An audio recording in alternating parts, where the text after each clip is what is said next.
also reading the story of Noach this week. I always like to do Selfie Torah at the pool. It's beautiful. Water is so beautiful. Water has so many wonderful properties, which apparently the people in Noach's times didn't fully appreciate. Well, that was fun. It is very cold in here. So, as I was saying, I gotta catch my breath.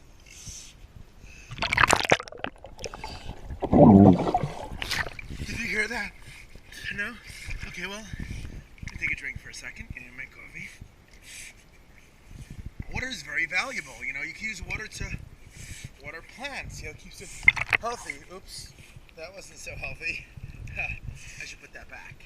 So, use water to water plants. Water is so life-giving, and I believe I should probably find my yarmulke in here somewhere. Alright, I'm going to get my yarmulke. So I believe that it's one of the lessons that we learn. The Torah portion of Noach. Oh, wow.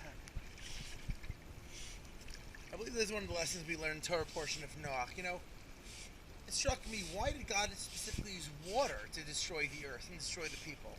I think it's because of that very message. God gives us all such incredible talents and tools in this world. He gives us a beautiful world. We could use that world for incredible beauty and uplifting things in ourselves and others, or we could use it for negative things, which is why God used this incredible life-giving thing called water to destroy the world.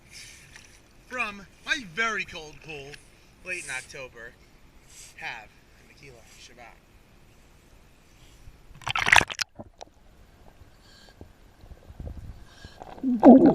Oh my God.